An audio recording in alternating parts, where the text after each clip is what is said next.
একজন স্বামী হিসাবে একটা সংসার সুখী হওয়ার জন্য, দাম্পত্য জীবনে সুখী হওয়ার জন্য আমাদের কি জিম্মাদারি, শুধুমাত্র এই বিষয়ের ভিতরেই আমরা আমাদের আলোচনাকে সীমাবদ্ধ করার চেষ্টা করব ইনশাআল্লাহ। প্রথমত একটি বিষয় আমাদেরকে সেখানে অবশ্যই রাখতে হবে, এই বাস্তবতা আমাদেরকে মেনে নিতে হবে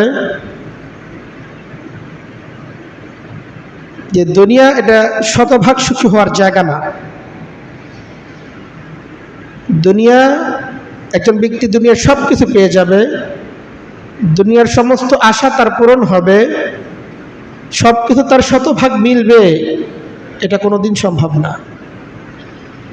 কাজেই আমার যিনি জীবন সঙ্গী, সে সর্বগুণে শতভাগ হবে, সমস্ত গুণেই সে পরিপূর্ণ গুণান্বিত হবে, এটা আশা করা একটা ভুল সিদ্ধান্ত। আমি নিজে যেমন একজন পুরুষ এবং স্বামী হিসাবে শতভাগ না, সকল গুণে গুণান্বিত না, কাজে আমার স্ত্রী যিনি হবেন, আমার যিনি জীবন সঙ্গিনী, তিনিও সব গুণে শতভাগ গুণান্বিত হবেন না। এই বাস্তবতা আমাদেরকে মেনে নিতে হবে। এটা আমাকে সবসময় মনে রাখতে হবে যে আমি সব কিছু শতভাগ পাবো না, যেমন অন্যরা কেউ শতভাগ পাচ্ছে না। আমি যেমন 100% না, আমার স্ত্রীও 100% হবে না কোনো ক্ষেত্রে। এবং এটাও বিশ্বাস রাখতে হবে যে নিঃসন্দেহে আমার রব আমার জন্য যে ফয়সালা করেছেন, আমার তাকদিরে যে নারীকে আল্লাহ তাদের রেখেছেন এবং আমার ঘর পর্যন্ত যাকে নিয়ে এসেছেন, নিঃসন্দেহে আমার রবের ফয়সালা চূড়ান্ত এবং সেটাই আমার জন্য সর্বাধিক কল্যাণকর। আমি যা ভাবতেছি এটা কল্যাণকর না, আমি যেটাকে কল্যাণকর মনে করি সেটা কল্যাণকর নাও হতে পারে, কিন্তু আমার আল্লাহ, আমার রব আমার জন্য যে ফয়সালা করতেছেন, তিনি বান্দার জন্য কখনো কোনো অকল্যাণের ফয়সালা করতেই পারেন না।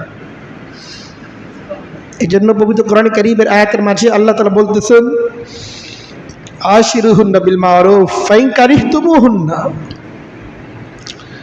যে কোনো নারীর তোমার পছন্দ হচ্ছে না, তোমার স্ত্রীকে তোমার ভালো লাগতেছে না, তার এই স্বভাব, তার এই চরিত্র তোমার মনোপুত হচ্ছে না, সমাধান কি? এই সম্পর্ক ছিন্ন হয়ে যাবে, দাম্পত্য কলহ তৈরি হবে, এটি নিয়ে সারা জীবন বাদানুবাদ চলতেই থাকবে, পারিবারিক বন্ধনগুলো ছিন্ন হয়ে যাবে না। ফাইন কারিহতুমুহুন্না, তো শুনে রাখো, আল্লাহ বলেন ফাসা আন তাকরাহু শাইআন ওয়া ইয়াজআলুল্লাহু ফীহি খায়রান কাসীরা। হতে পারে তোমার কাছে একটা জিনিস পছন্দের না, তোমার কাছে এটা কষ্টকর মনে হচ্ছে, অথচ এর মাঝে আল্লাহ তাআলা তোমার জন্য প্রভূত কল্যাণ নিশ্চিত করে রেখেছেন। হয়তো সেই আমার জন্য বেস্ট এবং সেই আমার জন্য বেস্ট, এতে কোনো সন্দেহ নাই। আমার জন্য জীবন সঙ্গী হিসাবে যে সবচেয়ে বেশি উপযুক্ত, নিঃসন্দেহে আল্লাহ তাআলা তাকে আমার জন্য মনোনীত করেছেন, অন্য কাউকে করেননি। আমিও তার জন্য সর্বোত্তম, সেও আমার জন্য সর্বোত্তম। হুন্না লিবাসুল লাকুম ওয়া আনতুম লিবাসুল লাহুন, আমরা একে অপরের আবরণ, আমিও তার আবরণ, সেও আমার আবরণ। কাজেই যা কিছু অপ্রাপ্তি, সেটা থেকে নিজের দৃষ্টিকে এড়িয়ে যেতে হবে, এবং পৃথিবীর কিছু অপ্রাপ্তি থাকবে, সেই অপ্রাপ্তির মাঝে আল্লাহ তাআলার হিকমত নিহিত আছে, রহস্য নিহিত আছে। কাজেই এর উপর সবর করতে হবে। এই দৃষ্টিভঙ্গি, সবরের জিন্দাগির ফিকির একজন মুমিনকে অবশ্যই রাখতে হবে। আমরা যদি দাম্পত্য জীবনে সুখী হতে চাই, আমাদের একটা গুরুত্বপূর্ণ করণীয় হচ্ছে এই, নিজেকে সুস্থ সবল এবং ফিট রাখার জন্য সচেষ্ট থাকতে হবে। একজন ব্যক্তিকে একটা সুস্থ জীবন, একটা সুন্দর জীবন এবং পরিষ্কার পরিচ্ছন্ন জীবনের জন্য সচেষ্ট তাকে থাকতে হবে। একজন অসুস্থ মানুষ, একটা আনফিট মানুষ, সবসময় অপরিচ্ছন্ন, এলোমেলো, এমন ব্যক্তিকে স্ত্রী পছন্দ করবে দূরের কথা, আল্লাহ তাআলাও পছন্দ করেন না। আল্লাহ রাসূল সাল্লাল্লাহু আলাইহি ওয়াসাল্লাম হাদিসের মধ্যে ইরশাদ করেন, আল মুমিনুল কাবিয়্যু আহাব্বু ইনদাল্লাহি ওয়া আফযালু মিনাল মুমিনিজ যায়ীফ। আল্লাহ তাআলার কাছে একজন সুস্থ, একজন সবল দেহের অধিকারী ব্যক্তি একজন দুর্বল ব্যক্তির চেয়ে বেশি প্রিয়। আল্লাহ তাদের কাছে যদি সুস্থ দেহের অধিকারী, সুঠাম দেহের অধিকারী ব্যক্তি বেশি প্রিয় হয়, তো আমার আপনার স্ত্রী যে তার কাছে কি একজন সুস্থ স্বামী, একজন সবল স্বামী, একজন ফিট স্বামী, এটা কি বেশি প্রিয় হবে না? অবশ্যই হবে। আর এটা নির্ভর করে, অনেকাংশে এটা নির্ভর করে একজন ব্যক্তির খাদ্যাভ্যাস, নিয়মতান্ত্রিক জীবন এবং সচেতনতার উপর অনেকাংশে নির্ভর করে। জীবন পদ্ধতি কেমন, এটার উপর নির্ভর করে একজন ব্যক্তি কেমন থাকবে। নখগুলো বড় হয়ে গেছে, নখের ভিতরে ময়লা জমে আছে, চুলগুলো এলোমেলো, কখনো চুল আঁচড়ায় না, মাথায় কখনো তেল দেয় না, বাইরে থেকে আসছে গায়ের মধ্যে দুর্গন্ধ, ঘামের দুর্গন্ধ, এমন ব্যক্তিকে কেউ পছন্দ করে না। ইসলামও এমন ব্যক্তিকে পছন্দ করে না। কাজেই আমরা যদি দাম্পত্য জীবনে সুখী হতে চাই, অবশ্যই আমাদেরকে শারীরিকভাবে নিজেকে সুস্থ সবল রাখার জন্য সচেষ্ট থাকতে হবে। এই সুস্থতা আল্লাহ তার অনেক বড় নিয়ামত। রাসূলুল্লাহ সাল্লাল্লাহু আলাইহি ওয়াসাল্লাম ইরশাদ করেন, মান কানা আমিনান ফি সিরবিহি ওয়াফিয়ান ফি জাসাদিহি ওয়া ইনদাহু কুত ইয়াউমিহি ফাকান্নামা হিদাত লাহুদ দুনিয়া। আল্লাহ রাসূল সাল্লাল্লাহু আলাইহি ওয়াসাল্লাম বলেন, যে ব্যক্তি নিরাপদ একটা আশ্রয় আছে, মাথা গোঁজার ঠাঁই আছে, যেখানে সে নিরাপত্তার সাথে বসবাস করতে পারে, মুআফিয়ান ফি জাসাদিহি, এবং সে দৈহিকভাবে সুস্থ এবং সবল, ওয়া ইনদাহু কুত ইয়াউমিহি, এবং দৈনন্দিন খাবার, দিনের খাবার তার নিকট মজুদ আছে, ফাকান্নামা হিদাত লাহুদ দুনিয়া, তার জন্য আর কি প্রয়োজন? তাকে তো আল্লাহ তাআলা দুনিয়ার সমস্ত নিয়ামতই ভরপুর করে দিলেন। কাজে সুস্থতা আল্লাহ তাআলার নিয়ামত, এটাকে ধরে রাখতে হবে যদি আমরা দাম্পত্য জীবনে সুখী হতে চাই। সারাদিন আমার মাথা ব্যথা, কোমর ব্যথা, এই হাত টিপো, পা টিপো, এমন ব্যক্তিকে স্ত্রী কখনো পছন্দ করবে না। এই জন্য সুস্থ সবল থাকার জন্য একজন ব্যক্তিকে অবশ্যই নিজের চেষ্টা করতে হবে, নিজের খাদ্যাভ্যাস, নিজের ব্যায়াম, শরীরকে সুস্থ রাখার জন্য যা যা করবে সেগুলো করতে হবে, এবং যে জিনিসগুলো বর্জনীয় সেগুলো বর্জন করতে হবে। দীর্ঘ রাত পর্যন্ত জাগ্রত থাকা, দিনের বেলা লম্বা সময় ঘুমিয়ে থাকা, এগুলো শুধুমাত্র শরীয়তের দৃষ্টিতে নিষিদ্ধ তাই না, একজন ব্যক্তিকে কর্মক্ষম, দুর্বল করে দেয় এই সমস্ত বিষয়গুলো। মানসিক যে শক্তি, একজন ঈমানী শক্তি, মনোবল, এটা দুর্বল হয়ে পড়ে যখন একজন ব্যক্তি এই সমস্ত বদভ্যাসগুলোতে নিজেকে গড়ে তোলে। এই জন্য আমরা যদি দাম্পত্য জীবনে সুখী হতে চাই, তো আমাদের এটা জিম্মাদারি, আমাদের এটা লক্ষণীয় যে আমাদেরকে অবশ্যই সুস্থ থাকার জন্য আমার যতটুকু করণীয় আছে, সবটা আমার করণীয় অন্তর্ভুক্ত তা না, সবটা আমার নিয়ন্ত্রণে নেই। আল্লাহ তাআলা যদি কারোর জন্য অসুস্থতার ফয়সালা করেন, তো সে তো অসুস্থ হবেই, সেটা আমার জিম্মাদারির বাইরের অংশ। কিন্তু আমার যতটুকু করণীয় আছে, আল্লাহ তাআলা আমাকে যতটুকু দিয়েছেন, আমাকে যা দিয়েছেন, এতটুকুর মাঝে আমাকে সুন্দরভাবে উপস্থাপন করতে হবে সবসময়। এটা শুধুমাত্র ঘরেই না, সর্বত্র আমাকে সুন্দরভাবে উপস্থাপন করার জন্য সচেষ্ট হতে হবে, যদি আমি মানুষের কাছে জনপ্রিয় এবং কাঙ্ক্ষিত হতে চাই, এবং যদি একটা সুখী জীবন যদি আমি যাপন করতে চাই। আমরা যদি দাম্পত্য জীবনে সুখী হতে চাই, তাহলে আমাদেরকে অবশ্যই এক বিনম্র আচরণের প্রতি যত্নবান থাকতে হবে। নিঃসন্দেহে আমাদের বিনম্র আচরণ, কোমল আচরণ পাওয়ার সবচেয়ে বেশি হকদার আমাদের স্ত্রী। বাইরে আমি খুব ভালো মানুষ, বন্ধু বান্ধবের সাথে খুব ভালো, কলিগদের সাথে আমি খুব ভালো, কিন্তু ঘরে এসে আমি আর ভালো না। ঘরে এসে আমরা একটা রূঢ় আচরণ, একটা গম্ভীর আচরণ, একটা ভয়, একটা গাম্ভীর্য ভাব সবসময় বজায় থাকে।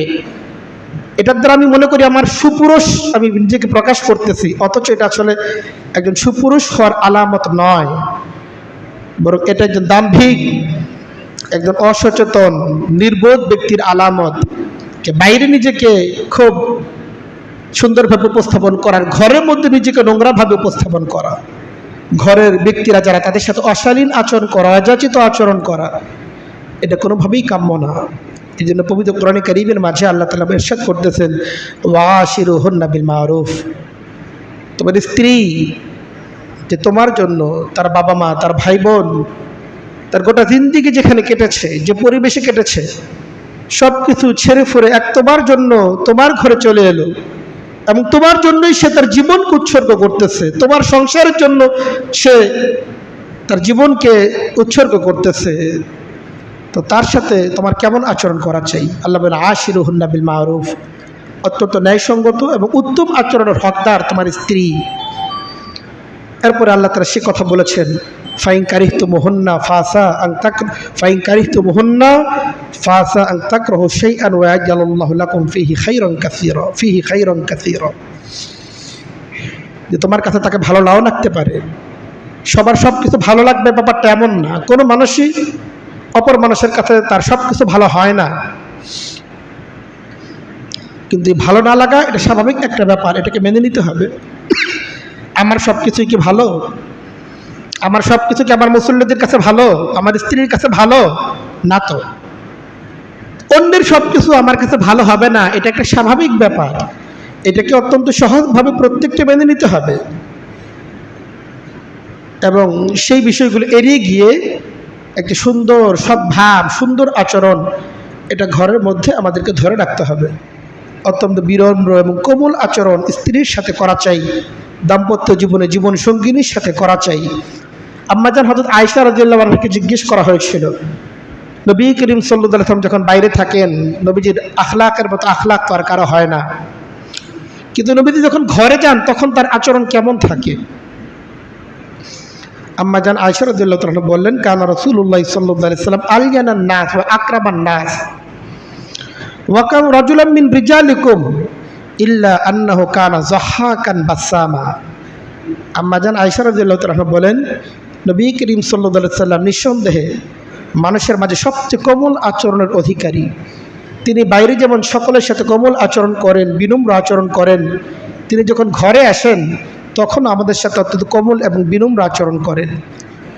ওয়াকান রাজুলাম মিন রিজালিকুম, ঘরে আসলে উনি ওনার ব্যস্ততা দেখান না যে আমি বাইরে অনেক ব্যস্ত মানুষ, অনেক কাজ করে এসেছি, আমি ক্লান্ত পরিশ্রান্ত না। আপনার বাইরের কি পরিচয়, সেই পরিচয় আপনার স্ত্রীর কাছে মূল্যহীন।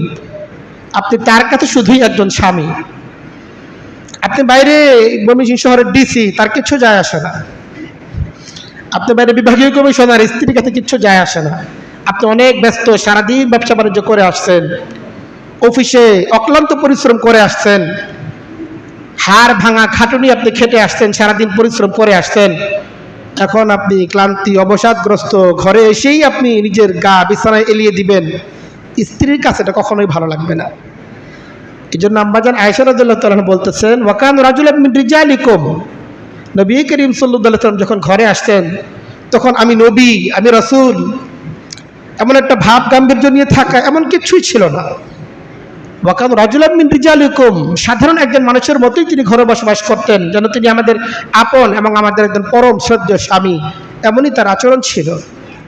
ইল্লা আন্নাহু কানা যাহাকান বাসামা, আল্লাহ রাসূল সাল্লাল্লাহু আলাইহি ওয়াসাল্লাম যখন ঘরে থাকতেন তিনি অত্যন্ত প্রাণবন্ত এবং হাস্যোজ্জ্বল একজন ব্যক্তি ছিলেন, গম্ভীর মেজাজের।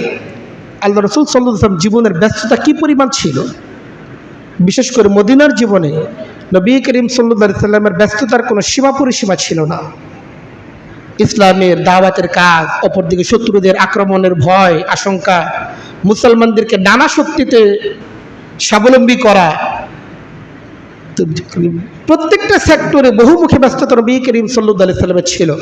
এত সত্ত্বেও তিনি যখন ঘরে যেতেন, নিজের ক্লান্তি, আমি খুব পরিশ্রান্ত, এবার আবার রেস্ট দরকার, বিশ্রাম, সবাই মিলে হন আমার খেদমত করো, এই জাতীয় মনোবৃত্তি নবীজি কখনো লালন করতেন না এবং প্রকাশও করতেন না। বরং তিনি একজন প্রাণবন্ত মানুষ, হাস্যোজ্জ্বল মানুষ, এবং ঘরের মধ্যে যতক্ষণ তিনি থাকতেন সকলের মধ্যে একটা আনন্দ ছুঁয়ে যেত। আল্লাহ রাসূল সাল্লাল্লাহু আলাইহি ওয়াসাল্লামের আখলাক তার স্ত্রীদের সাথে, ঘরওয়ালাদের সাথে এমনই ছিল। কাজেই আমরা বাইরে কি জীবন যাপন করি না করি, ঘরের মধ্যে সারাদিন এগুলি প্রকাশ করা আর নিজেকে খুব বড় করে উপস্থাপন করা এবং আমাদের চাহিদাগুলোকেই কেবল স্ত্রীর কাছে উপস্থাপন করা, এটা সঙ্গত না। বরং ঘরের মধ্যে যারা আছেন সেও সারাদিনের অপেক্ষায় আছেন যে আজকে বাসায় আসুক, ধরবে। সারাদিন পরিশ্রম করছে উনি, সন্তানাদি পালছে, আপনি ঘরে আসবেন, এখন আপনার কাছে সন্তান তুলে দিবে, এবার আমি একটু রেস্ট নেই, তুমি এখন তোমার সন্তানদের দেখো। সেও তো অপেক্ষায় আছে। কষ্টের জীবন তো তারও কম না, পরিশ্রম তো তারও, সারাদিন কষ্ট তো সেও করতেছে।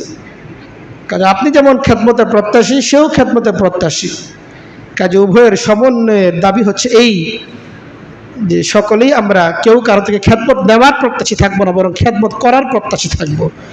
দাম্পত্য জীবনে যদি একজন ব্যক্তিকে সুখী হতে হয়, অবশ্যই এই প্রাণবন্ত ভাব, হাস্যোজ্জ্বল ভাব ঘরের মধ্যে, এটা নবী করিম সাল্লাল্লাহু আলাইহি ওয়াসাল্লামের সুন্নাহ, এটাকে ধরে রাখতে হবে। দাম্পত্য জীবনে সুখী হওয়ার জন্য একটি করণীয় হচ্ছে এই, কথা বলতে হবে। চুপচাপ গম্ভীর কোনো কথা বলে না স্বামী ঘরের মধ্যে, উনি স্বামী স্বরূপ একটা গাম্ভীর্য ধরে রাখে, কারোর সাথে কোনো কথাবার্তা নাই। এই বোবা হয়ে থাকবেন না ঘরের মধ্যে। ঘরের মধ্যে অবশ্যই আপনাকে কথা বলতে হবে। বোবা হয়ে থাকা খুব বিরক্তিকর একটা ব্যাপার।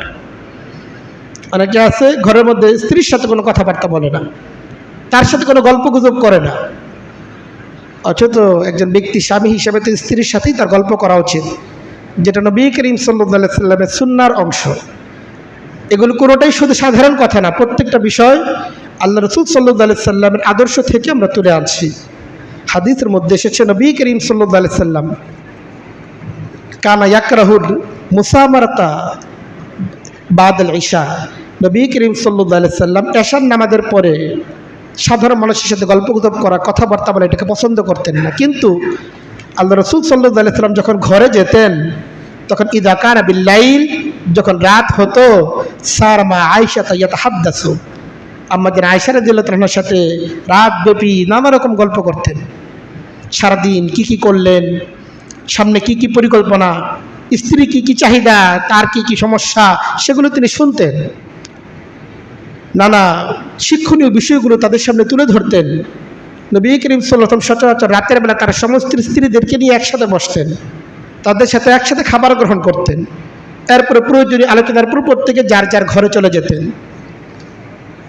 এজন্য দিনভর হয়তো আমরা অনেক ব্যস্ততার মধ্যে থাকি, দিন শেষে যখন ঘরে ফিরি, তখন যেন নিজের ব্যস্ততাকে প্রকাশ না করি। স্ত্রী সন্তান তারা সময় পাওয়ার হকদার, তাদেরকে সেই সময়টুকু দেওয়া নিশ্চিত করা চাই এবং তাদের কথাগুলো বলা চাই। নিজের প্রয়োজনগুলো বা নিজের আগামী দিনের স্বপ্নগুলো তাদের কাছে ব্যক্ত করা চাই। আম্বিয়া কেরাম, সাহাবায়ে কেরামের জীবনের শিক্ষণীয় বিষয়গুলো তাদের প্রয়োজন অনুপাতে তাদের সামনে মুযাকারা করা চাই, তাদের সামনে উপস্থাপন করা চাই। বাইরে অনেক কথাবার্তা শুনে আসছে, বস অনেক বকাঝকা করছে, আপনি দোকানে শ্রমিক, অনেক কথাবার্তা শুনছেন, ঘরে এসে এখন গুমরা মুখে বসে আছেন। তো বাইরের কষ্ট বাইরে রাখেন, ঘরের মধ্যে কেন সেই কষ্টকে টেনে আনেন? ঘরে অবশ্যই আপনাকে কথা বলতে হবে, এবং সেটা বিরক্তিকর কথা না, প্রয়োজনীয় কথা, যে কথার দ্বারা ঘর সুন্দর হবে, ঘর আলোকিত হবে, সেই কথাগুলো ঘরের মাঝে আমাদেরকে বলতে হবে। ঘরে আসার পর এটা মনে রাখতে হবে যে নবী করিম সাল্লাল্লাহু আলাইহি ওয়াসাল্লামের সুন্নাহ হচ্ছে এই। আমাদের আয়েশাকে জিজ্ঞেস করা হয়েছিল নবী করিম সাল্লাল্লাহু আলাইহি ওয়াসাল্লামের ঘরের চিত্র কেমন থাকে, তিনি জবাব দিয়েছেন কানা ইয়াকুনু ফি মিহনাতি আহলিহি। আল্লাহ রাসূল সাল্লাল্লাহু আলাইহি ওয়াসাল্লাম যখন ঘরে আসেন, তার পরিবারকে ঘরের কাজে সাহায্য করেন। প্রত্যেকটা স্ত্রী এটা কামনা করে, এটা চায় তার স্বামী কখনো চা বানিয়ে তার জন্য উপস্থাপন করবে, এটা সে চায়। ঘরের কাজগুলো সে করবে, এটা প্রত্যেকটা স্ত্রী চায়। সব কাজ করবে এটা প্রয়োজন নেই, সেটা আপনি করবেনও না, সেটা করা আপনার জিম্মাদারিও না। কিন্তু কিছু কিছু কাজে আপনি তাকে সহযোগিতা করতে পারেন। সে অনেক ব্যস্ত, ঘরমাক্ত হয়ে গেছে, কিছু কাজে সহযোগিতা তো আমিও করতে পারি, আমরাও করতে পারি। বিশেষত নিজের যে কাজগুলো, যেগুলো আমি নিজেই করতে পারি, সেই কাজ করতে পার, বাধা কি? এটা তো আমাদের করা জিম্মাদারি। গোসলখানায় গেছেন, আমরা গোসল করলাম, তো লুঙ্গি গামছাটা ওইভাবে বাথরুমের মধ্যে রেখে চলে আসছি কেন? এই কাজ করাটা আমাদের জিম্মাদারি। নবী করিম সাল্লাল্লাহু আলাইহি ওয়াসাল্লাম নিজের কাজগুলো নিজেই করতেন, উপরন্তু স্ত্রীদেরকে তাদের নিজেদের কাজে পর্যন্ত সহযোগিতা করতেন। কাদের দাম্পত্য জীবনে যদি আমাদেরকে সুখী হতে হয়, এই কাজগুলো আমাদের করা চাই। ঘুম থেকে উঠেছি, আচ্ছা বিছানাটা গুছগাছ আমি নিজেই করে ফেলি, এটা কেন অন্যের অপেক্ষায় থাকবো, অন্যের উপর নির্ভর করে থাকবো? মশারি টানানো দরকার, মশারিটা আমিই টানাতে পারি, মশারিটা আমি নিজেও খুলতে পারি, সে কাজগুলো আমরা করে ফেলতে পারি। তো এই জন্য যে কাজগুলো আমরা করা যায়, যে কাজগুলো আমাদের জন্য শোভনীয়, করণীয়, ঘরের সেই কাজগুলোতে স্ত্রীদেরকে সহযোগিতা করা, এটা একজন স্বামী হিসাবে আমাদের জিম্মাদারি। দাম্পত্য জীবনে সুখী হতে হলে এই বিষয়গুলো আমাদের লক্ষ্য করা চাই। দাম্পত্য জীবনে সুখী হওয়ার জন্য একটি করণীয় হচ্ছে এই, যে একজন স্বামী তার স্ত্রীর প্রতি তার যে ভালোবাসা, মহব্বত, সেটাকে প্রকাশ করা চাই নানাভাবে, আচরণে, উচ্চারণে। স্ত্রীর প্রতি যে ভালোবাসা সেটাকে প্রকাশ করা চাই। আপনি সর্বশেষ কবে আপনার স্ত্রীকে বলেছেন যে আপনি তাকে অনেক ভালোবাসেন? আপনি স্মরণ করতে পারবেন না। ভালোবাসাময় কি আচরণ আপনি করেছেন আপনি মনে করতে পারবেন না। আপনি কেমন স্বামী? অথচ আল্লাহ রাসূল সাল্লাল্লাহু আলাইহি ওয়াসাল্লামের জিন্দেগি দেখেন, তিনি তার স্ত্রীদের প্রতি তার যে ভালোবাসা এটাকে কত চমৎকারভাবে প্রকাশ করতেছেন। তিনি বলেন, রুদিত হুব্বাহা, আমার অন্তরের মাঝে আমার স্ত্রীদের প্রতি ভালোবাসা, বিশেষ করে আম্মা জান আয়েশার প্রতি ভালোবাসা, এটা আল্লাহ তাআলা আমাকে আমার অন্তরের মাঝে গেঁথে দিয়েছেন, আমার মাঝে ঢেলে দিয়েছেন আল্লাহ তাআলা আমার স্ত্রীদের প্রতি ভালোবাসা। হযরত আমর ইবনুল আস রাদিয়াল্লাহু আনহু থেকে বর্ণিত, তিনি নবী করিম সাল্লাল্লাহু আলাইহি ওয়াসাল্লামকে জিজ্ঞেস করেছিলেন, মান আহাব্বুন নাস ইলাইকা ইয়া রাসূলুল্লাহ, হে আল্লাহর রাসূল, আপনার কাছে সবচেয়ে প্রিয় কে? আমরা চিন্তা করি সবচেয়ে প্রিয় তো মায়ের নামই বলতে হবে, বা নিজেদের প্রথম কলিজার টুকরা সন্তান তার নাম বলতে হবে। কিন্তু নবী করিম সাল্লাল্লাহু আলাইহি ওয়াসাল্লাম এমনটা করেন নাই। নবী করিম সাল্লাল্লাহু আলাইহি ওয়াসাল্লামকে যখন জিজ্ঞেস করা হয়েছে যে আপনার সবচেয়ে প্রিয় কে, আল্লাহ রাসূল সাল্লাল্লাহু আলাইহি ওয়াসাল্লাম জবাব দিয়েছেন আয়েশা। আম্মা জান আয়েশার নাম বলেছেন। তখন হযরত আমর ইবনুল আস রাদিয়াল্লাহু আনহু জিজ্ঞেস করলেন, হে আল্লাহর রাসূল, পুরুষদের মধ্যে আপনার কাছে সবচেয়ে প্রিয় কে? নবী করিম সাল্লাল্লাহু আলাইহি ওয়াসাল্লাম উত্তর দিলেন, শ্বশুরের নাম বললেন, আবু বকর সিদ্দিক। তো দেখেন, স্ত্রীর প্রশংসা, স্ত্রীর পরিবার ভুক্ত যারা আছে, আপনার শ্বশুরের প্রশংসা, শাশুড়ির প্রশংসা, এটা আপনার জবানে থাকা চাই, এবং তাদের প্রতি আপনার যে ভালোবাসা সেটাকে প্রকাশ করা চাই, যদি আপনি দাম্পত্য জীবনে সুখী হতে হয় আপনাকে। এই জন্য আমরা যদি দাম্পত্য জীবনে সুখী হতে চাই, তাহলে আমাদের স্ত্রীদের প্রতি আমাদের যে ভালোবাসা সেটাকে প্রকাশ করা চাই। নবী করিম সাল্লাল্লাহু আলাইহি ওয়াসাল্লাম শুধু মুখেই তার এই ভালোবাসাকে প্রকাশ করতেন ব্যাপারটা এমন না, তিনি তার আচরণের মাধ্যমে সেই ভালোবাসাকে প্রকাশ করতেন। আম্মা জান আয়েশা রাদিয়াল্লাহু আনহা বলেন, অনেক সময় এমন হতো, কুনতু আশরাবু মিনাল কাদহি ফাউনাহিবিলুহু ইয়াহু, একটা পাত্র থেকে পানি আমি পান করছি, পান করার পর নবীজিকে দিতাম। আমরা তোর ভালো লাগবে না, আগে আমারে দেও, পরে না তুমি পান করবা। কিন্তু আম্মা জান আয়েশা বলেন, একটা পাত্র থেকে পানি আমি পান করতাম, পরেটা পান করতাম না, কিছু পান করে পরে নবী করিম সাল্লাল্লাহু আলাইহি ওয়াসাল্লামকে দিতাম। নবী করিম সাল্লাল্লাহু আলাইহি ওয়াসাল্লাম ঠিক সেই জায়গায় মুখ রাখতেন যেই জায়গায় মুখ রেখে আমি পাত্র থেকে পানি পান করেছি। আল্লাহ রাসূল সাল্লাল্লাহু আলাইহি ওয়াসাল্লাম ইচ্ছা করলে পারতেন যে অন্য জায়গা থেকে স্বাভাবিকভাবে এটা নেওয়া, একটা জায়গা থেকে পান করলেই তো হইল। পাত্র দিছে, এটা খেয়াল করা যে আমার স্ত্রী পাত্রে কোন জায়গাটায় মুখ দিয়ে পানি পান করেছে। নবী করিম সাল্লাল্লাহু আলাইহি ওয়াসাল্লাম নিঃসন্দেহে এটা খেয়াল করতেন। খেয়াল করার পর ঠিক যেই জায়গায় আম্মা জান আয়েশা রাদিয়াল্লাহু তাআলা আনহা মুখ রেখে পাত্র থেকে পানি পান করেছেন, নবী করিম সাল্লাল্লাহু আলাইহি ওয়াসাল্লাম ঠিক সেই জায়গায় পাত্র মুখ রেখে পানি পান করতেন। এটা কেন ছিল? তার স্ত্রীর প্রতি তার যে অসামান্য ভালোবাসা, সেই ভালোবাসাকে প্রকাশ করার জন্যই ছিল। নবী করিম সাল্লাল্লাহু আলাইহি ওয়াসাল্লাম স্ত্রীদের সাথে একসাথে খাবার খেতেন। আমরা কি একসাথে খাবার খাই? না, আমার খাবারটা বারো, আমি খেয়ে না খাইতেছি, আমার ব্যস্ততা আছে, পরে তুমি খেয়ে নিও, এমনটা না হওয়া চাই। আল্লাহ রাসূল সাল্লাল্লাহু আলাইহি ওয়াসাল্লাম শুধু একসাথে খাবার খেতেন, একই পাত্রে খাবার খেতেন, ব্যাপারটা এমনই না। নবী করিম সাল্লাল্লাহু আলাইহি ওয়াসাল্লাম তার স্ত্রীদের সাথে একসাথে গোসল করতেন। আল্লাহ রাসূল সাল্লাল্লাহু আলাইহি ওয়াসাল্লাম তার ভালোবাসার নমুনা এই ছিল, তার স্ত্রীদের সাথে একসাথে তিনি গোসল করতেন, এবং সেক্ষেত্রে গোসল করতে গিয়ে যে পাত্রের দ্বারা গামলা দ্বারা মস্ক থেকে পানি নিতেন, সে পাত্র নিয়ে স্ত্রীদের সাথে তিনি কিছুটা কারাকারিমূলক আচরণ করতেন, যে আমাকে আগে দাও, আমাকে আগে দাও, আমি আগে করি। এগুলো হচ্ছে ভালোবাসার নমুনা, ভালোবাসার নিদর্শন। আমরা দাম্পত্য জীবনে সুখী হতে পারি না, দাম্পত্য জীবনে আমাদের কষ্টের সীমা নেই, শেষ নেই। কারণ কি? নবী করিম সাল্লাল্লাহু আলাইহি ওয়াসাল্লামের জীবনের যে এগুলো আমাদের জন্য শিক্ষা আছে, একজন পুরুষ হিসাবে, স্বামী হিসাবে আমাদের যে করণীয় কি, সেগুলো আমরা ভুলে গিয়েছি। আমরা শুধু ইসলাম মনে করতেছি মসজিদে আসবো, নামাজ পড়বো, ফরজ রোজা রাখবো, যাকাত দিব, শুধুমাত্র এগুলোই ইসলাম। ব্যাপারটা এমন, এগুলো তো অবশ্যই ইসলাম। বাকি ইসলাম, পরিপূর্ণ ইসলামের জন্য অবশ্যই নবী করিম সাল্লাল্লাহু আলাইহি ওয়াসাল্লামের গোটা জিন্দেগি আমাদেরকে ফলো করতে হবে, যদি আমরা জীবনের সকল ক্ষেত্রে যদি নিজেকে সুখী হিসাবে যদি দেখতে চাই। আল্লাহ রাসূল সাল্লাল্লাহু আলাইহি ওয়াসাল্লাম আম্মা জান আয়েশাকে অত্যন্ত চমৎকার নামেও মাঝে মাঝে ডাকতেন। ওনার নাম তো আয়েশা, কখনো ইয়া আয়েশ, ইয়া আয়েশ, আনন্দের সাথে স্ত্রীকে একটু মজা করে তিনি এভাবে ডাকতেন। কখনো বলতে ইয়া হুমায়রা। হুমায়রা হামরাউন শব্দ থেকে এসেছে হুমায়রা, অর্থ হচ্ছে লাল বর্ণ। আম্মা জান আয়েশা রাদিয়াল্লাহু তাআলার গায়ের যে রং অনেকটা গোলাপি বর্ণের ছিল, সেই হিসাবে নবীজি এইভাবে ডাকতেন। যেমন আমরা যদি বলি এই সুন্দরী, যদি তার স্ত্রীকে কেউ যদি তার নিজের স্ত্রীকে সুন্দরী হিসেবে উল্লেখ করে যে তুমি তো অত্যন্ত চমৎকার সুন্দরী, এই বেগম সাহেবা, যে সমস্ত নামে তাকে ডাকলে, যে সমস্ত শব্দে তাকে ডাকলে সে আনন্দ পাবে এবং নিজের মাঝে একটা গর্ব অনুভব করবে, আনন্দ উৎফুল্লতা ভাব অনুভব করবে, এই সমস্ত নামে তাকে ডাকা চাই যেন সে এই আনন্দটা উপভোগ করতে পারে। এবং সেই আনন্দ শুধুমাত্র তার মাঝেই সীমাবদ্ধ থাকবে এমন না, সে আনন্দিত হলে এই আনন্দ আমাদেরকে ইনশাআল্লাহ স্পর্শ করবে। আমরা যদি দাম্পত্য জীবনে সুখী হতে হয় তাহলে স্ত্রীকে মাঝে মাঝে হাদিয়া দেওয়া চাই, গিফট করা চাই। এটার জন্য কোনো উপলক্ষ প্রয়োজন নেই যে হ্যাঁ ঠিক আছে আমাদের যেদিন ইউনিভার্সিটি ডে আছে, যেদিন বিবাহ হয়েছিল ওই তারিখে দিতে হবে, তার জন্ম তারিখ কত সেই তারিখ খুঁজে খুঁজে দিতে হবে, এমন না। স্ত্রীকে হাদিয়া দেওয়ার জন্য, তাকে কোনো গিফট, কোনো হাদিয়া দেওয়ার জন্য কোনো সময় দিনক্ষণের প্রয়োজন নেই। আমরা কিন্তু দিন শেষে অনেক কিছুই দেই, কে কখন দেই বলতে বলতে ত্যাক্ত বিরক্ত হয়ে যায়, তখন গিয়ে দেই। দেওয়ার যেটাতে দিতেই হবে, আগে দিয়ে দিলে হয় বলার আগে, কিন্তু বলার আগে দেই না।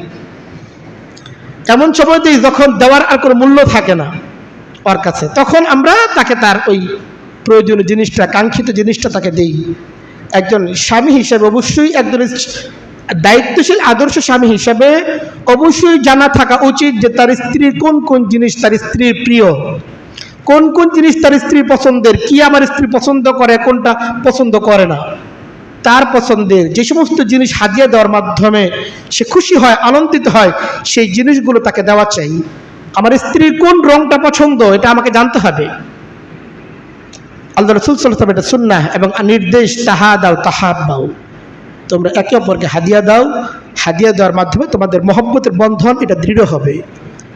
এই জন্য আমরা যদি চাই ঘরের মধ্যে একটা মহব্বতের বন্ধন দৃঢ় হোক, মহব্বতের বন্ধন গড়ে উঠুক, হাদিয়া মহব্বত তৈরিতে এবং মহব্বত দৃঢ় করার ক্ষেত্রে অত্যন্ত চমৎকার সহায়ক একটা আমল। কাজে স্ত্রীদেরকে হাদিয়া দেওয়া চাই মাঝে মাঝে। আপনি একটা ফুল কিনেও আপনার স্ত্রীকে দিতে পারেন, কিন্তু আপনি ফুল কিনে আপনার স্ত্রীকে দিয়েছেন কবে মনে করতে পারেন? করতেই পারেন না। অথচ ফুল তো সকলের প্রিয়। মানুষ অবৈধভাবে এগুলো ব্যবহার করতেছে, অথচ শরীয়ত এগুলো বৈধতার সুরত রেখেছে, বৈধতার পথ অবলম্বন করে না। বৈবাহিক জীবনে স্বামী স্ত্রীর যে পবিত্র বন্ধন, সেই বন্ধনটা তো মহব্বতের বন্ধন, পবিত্র বন্ধন, এটাকে আরো মজবুত করার জন্য সচেতন হওয়া চাই। একজন মুমিন হিসাবে, সচেতন স্বামী হিসাবে আমাদের এইসব বিষয়গুলো খেয়াল করা দরকার। দাম্পত্য জীবনে যদি আমরা সুখী হতে চাই, ভালো না লাগার যে বিষয়গুলো আছে সেগুলো এড়িয়ে যেতে হবে। যেসব বিষয়গুলো আমাদের ভালো লাগে না, স্ত্রীর স্বভাবের, তার চরিত্রে যে জিনিসগুলো ভালো লাগে না, এবং যেসব বিষয়গুলো আমরা অনুভব করি এগুলো তার অভ্যাসের অংশ, আখলাকের অংশ, যেটা থেকে সহজেই সে বেরিয়ে আসতে পারে না, এইসব বিষয়গুলো এড়িয়ে যাওয়া চাই। এগুলো নিয়ে যদি নিয়মিত আলোচনা হয়, এর দ্বারা পরিবেশ সুন্দর হবে না, পরিবেশ আরো নষ্ট হবে। এই জন্যই আল্লাহ রাসূল সাল্লাল্লাহু আলাইহি সাল্লাম বলেন, ইন্নাল মারআতা খুলিকনা মিন জিলাগিন, নারীদেরকে সৃষ্টি করা হয়েছে বাম পাজরের হাড় থেকে। এটা যদি তুমি চাও, এটাকে সোজা করতে চাও, ইন যাহাবতা তুকিমুহু কাসারতাহু, এই বাঁকাটাকে যদি তুমি সোজা করতে চাও, এটা বাঁকাটা তো সোজা হবে না, বরং এটা তো শক্ত হাড়, এটা ভেঙে যাবে। কাজেই যেসব বিষয়গুলো সমাধান আমাদের কাছে সম্ভব না, সেসব বিষয়গুলো এড়িয়ে যাওয়া চাই। একটা দাম্পত্য জীবনে নানা রকম সমস্যা থাকবেই। একটা দীর্ঘ জীবন, একই ছাদের নিচে এত দীর্ঘদিন ধরে বসবাস, নানা বিষয় একটু এদিক সেদিক হবেই, কিন্তু এগুলো নিয়ে ধরাধরি করা, অতীতের বিষয়গুলো বারবার টেনে আনা, এগুলোর দ্বারা আমাদের সংসার সুখী হবে না, বরং আমাদের সংসার আর নষ্ট হবে। কাজেই যেসব বিষয়গুলো আমাদের ভালো লাগে না সেগুলো এড়িয়ে যাওয়া চাই, এবং লক্ষ্য করতে হবে কোন কোন জিনিসগুলো আমার ভালো লাগতে সেগুলোর দিকে দৃষ্টি দেওয়া চাই। আল্লাহ রাসূল সাল্লাল্লাহু আলাইহি ওয়াসাল্লাম বলেন, লা ইয়াফরুকু মুমিনুন মুমিনাতান, একজন মুমিন স্বামী সেজন্য কোনো তার স্ত্রীকে, মুমিন স্ত্রীর প্রতি বিদ্বেষ পোষণ না করে। ইন কারিহা মিনহা শাইআন, তার স্ত্রীর কোনো জিনিস যদি তার পছন্দ না হয়, রাজিয়া মিনহা আখার, তাতে সমস্যার কি আছে? সব পছন্দ হবে তো জরুরি তো না। তার অনেক গুণ আছে, যেই গুণগুলোর কারণে তাকে ভালো লাগা যায়, তাকে ভালোবাসা যায়, সেই বিষয়ের দিকে খেয়াল করা চাই। একজন ব্যক্তির সব গুণ থাকবে না, সমস্ত গুণে গুণান্বিত হবে না, কাজে আমার কাঙ্ক্ষিত প্রত্যেকটা গুণ তার মধ্যে 100% আছে কিনা এটা লক্ষণীয় না হওয়া চাই, বরং তার মধ্যে কি কি গুণগুলো সীমিত পরিমাণেও আছে সেগুলোর দিকে আমাদের দৃষ্টি দেওয়া চাই, এবং সেই গুণগুলোর কারণেই তার প্রতি ভালো লাগা ভালোবাসা এটা উত্তরোত্তর বৃদ্ধি পাওয়া চাই। দাম্পত্য জীবনে সুখী হওয়ার জন্য একটি করণীয় হচ্ছে এই, স্ত্রীর সাথে মাঝে মাঝে খুনছুটি সুলভ আচরণ করা, সবসময় অফ মোডে থাকা, শুধু প্রয়োজনীয় কথাগুলি বলে, প্রয়োজনীয় কাজগুলি করে, কখনো বিনোদনমূলক কাজ আনন্দমূলক কাজ একজন স্বামী করবে না এমনটা না হওয়া চাই। নবী করিম সাল্লাল্লাহু আলাইহি সাল্লাম একদিন আম্মাজান আয়েশা এবং আম্মাজান সাউদা রাদিয়াল্লাহু তাআলার মাঝখানে বসা, একেবারে এমন সময় একটা খাবার ছিল, খাবারের নাম হলো খাজিরা, একটা খাবার গোস্ত আটা ময়দা দিয়ে তৈরি করা হয়তো, অত্যন্ত মজাদার একটা খাবার ছিল, খাজিরা খাবারের নাম ছিল। তো সাউদা আম্মাজান আয়েশার ঘরে আসছে, আম্মাজান আয়েশা বলছে এই চমৎকার মজাদার খাবারটা খান। আম্মাজান সাউদা উনি খাবে না। হযরত আয়েশা রাদিয়াল্লাহু তাআলা খুব রাগ করছেন, যদি না খান খাবার কিন্তু মুখের মধ্যে মাখায় দিব, লাতাখতু হাদিসের মধ্যে খাবার মুখের মধ্যে মাখায় দিব।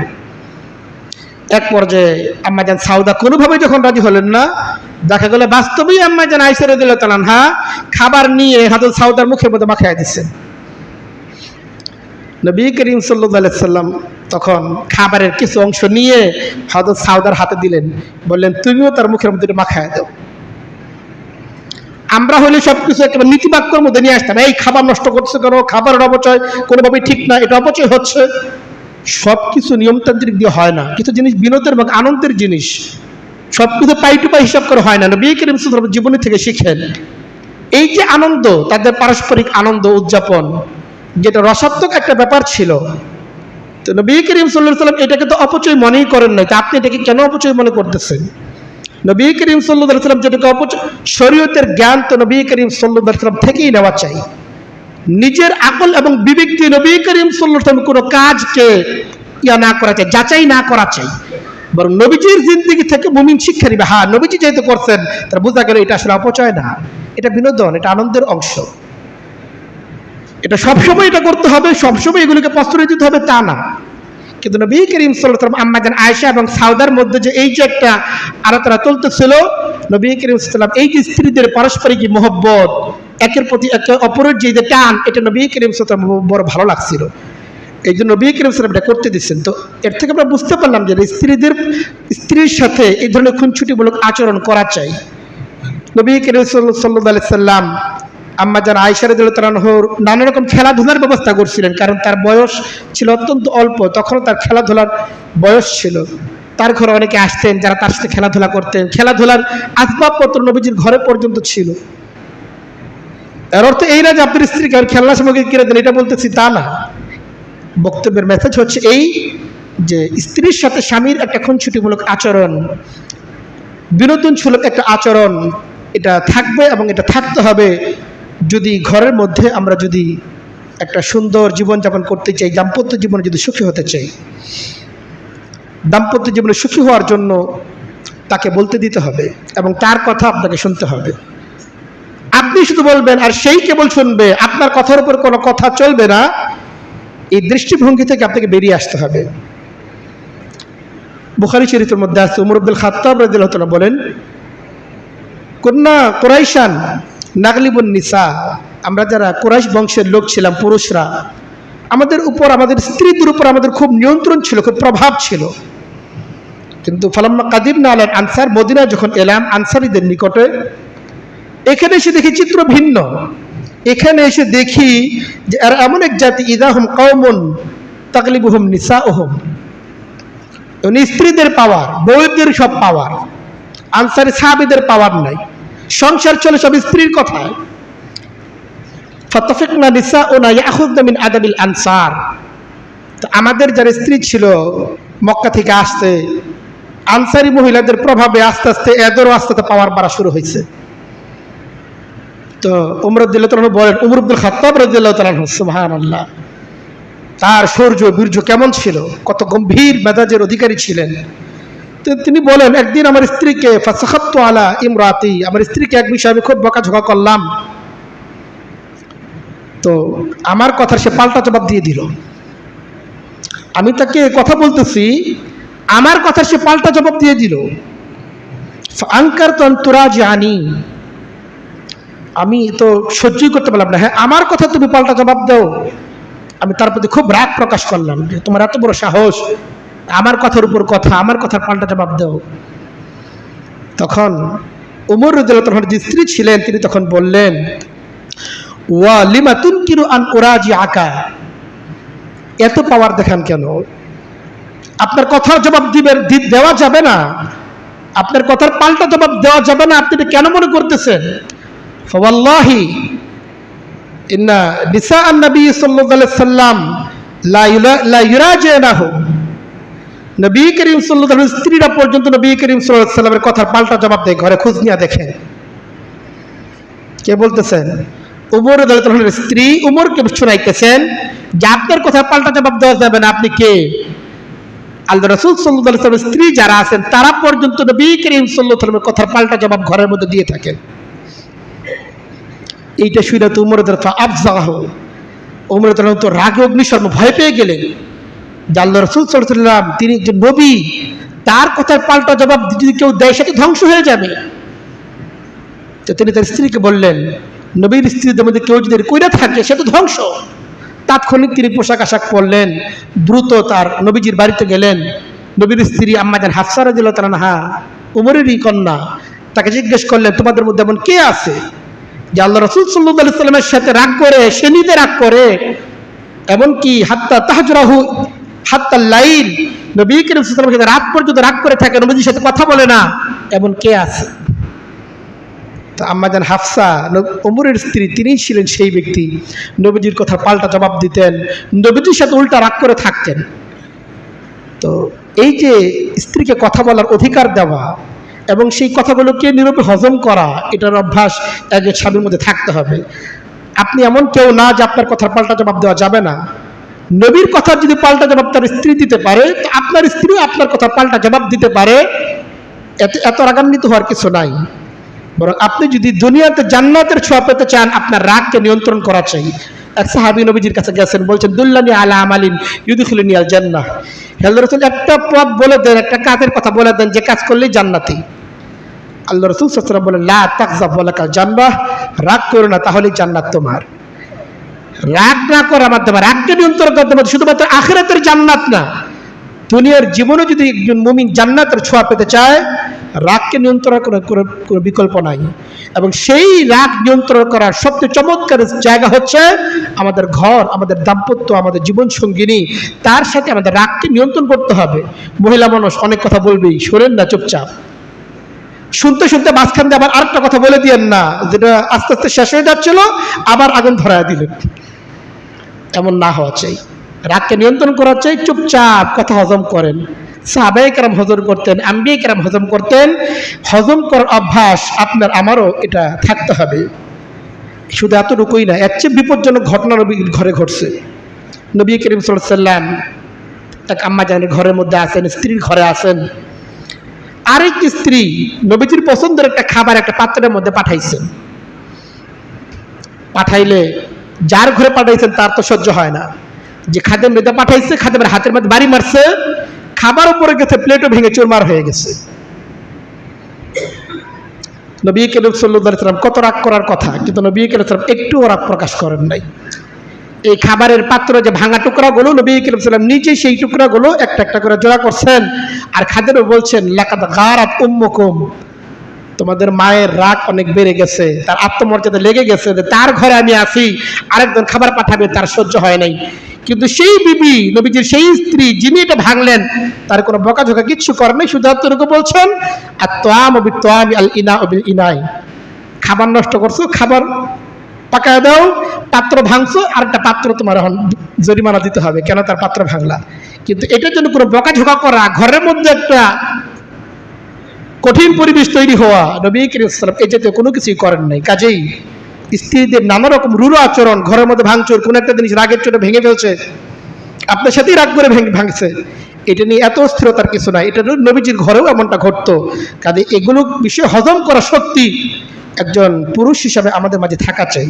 সর্বশেষ যে বিষয়টা, দাম্পত্য জীবন যদি সুখী হতে চাই, অবশ্যই আল্লাহ তাআলার দ্বীনকে অগ্রাধিকার দেওয়ার কোনো বিকল্প নাই। আমরা সব কিছুই করবো, কিন্তু অবশ্যই শরীয়তের গণ্ডির ভেতরে থেকে, বৈধতার সীমারেখার ভেতরে থেকেই আমাদের সমস্ত আনন্দ, সমস্ত বিনোদন, সমস্ত প্রয়োজনগুলো পূরণ করতে হবে। আল্লাহ শরীয়তের বাইরে গিয়ে কোনো রকম আনন্দ, কোনো রকম উৎসব এগুলোর মাঝে নিজেকে জড়ানোর কোনো সুযোগ নাই। এই জন্য আল্লাহ তাআলা পবিত্র কোরআনে কারীমের মাঝে বলেন, কু আনফুসাকুম ওয়া আহলিকুম নারা, জাহান্নাম থেকে নিজেও বাঁচো, তোমার পরিবার তাকেও বাঁচাও। এই জন্য ওয়াস্তাউসু বিন-নিসাই খায়রা, আল্লাহ রাসূল সাল্লাল্লাহু আলাইহি সাল্লাম বিদায় হজের ভাষণে উল্লেখ করেছেন, নবীজির বিভিন্ন হাদিসের মধ্যে এটা এসেছে, তোমরা তোমাদের স্ত্রীদেরকে কল্যাণমূলক নসিহত করো। নসিহতটাও যেন আবার বাড়ি দিয়ে না হয়, খোঁচা দিয়ে না হয়। অনেকে স্ত্রীদেরকে ভালো কথা বলে, ভালো কথার মধ্যে দেয় একটা খোঁচা, এমন না, ভালো কথা ভালো কথার মধ্যেই থাকো। উপদেশমূলক কথা অবশ্যই এমন হওয়া চাই যেটা কোমল হবে, তার জন্য গ্রহণ করা তার জন্য সহজ হবে। এই জন্য নবী কারীম সাল্লাল্লাহু আলাইহি ওয়াসাল্লামের নির্দেশ, ওয়াস্তাউসু বিন-নিসাই খায়রা, তোমাদের স্ত্রীদেরকে সবসময় নসিহতের উপর রাখো, ভালো ভালো ঘটনা তাকে শোনাও। আম্মা জান আয়েশার জীবনী তার ঘর তাকে কিনে দাও। আপনার ঘরে নবীর স্ত্রীদের জীবনী সম্বলিত কোনো কিতাব কি আছে যেখান থেকে আপনার স্ত্রী শিখবে স্ত্রী হিসেবে তার কি দায়িত্ব এবং করণীয়? আপনি নিজেও জানেন না স্বামী হিসেবে আপনার কি জিম্মাদারি, আপনার স্ত্রীও জানেন স্ত্রী হিসেবে তার কি জিম্মাদারি। দাম্পত্য জীবন সুখী কিভাবে হওয়া সম্ভব? এজন্য আপনি নিজেও জানবেন আপনার জিম্মাদারি কি, আবার আপনার স্ত্রীকেও জানানো এটা আপনার কর্তব্য, তার জানার ব্যবস্থা করে এটা আপনার কর্তব্য। তাদেরকেও জানাতে হবে স্ত্রী হিসেবে তার কি জিম্মাদারি, তাহলেই ইনশাআল্লাহ আমাদের দাম্পত্য জীবনগুলো সুখী হবে। আল্লাহ তাআলা যে বিষয়গুলো নবীজির সুন্নাহ থেকে আমরা আলোচনা করলাম, আমাদের প্রত্যেককে সেগুলোকে অবলম্বন করার তৌফিক দান করেন। ওয়া আখিরু দাওয়ানা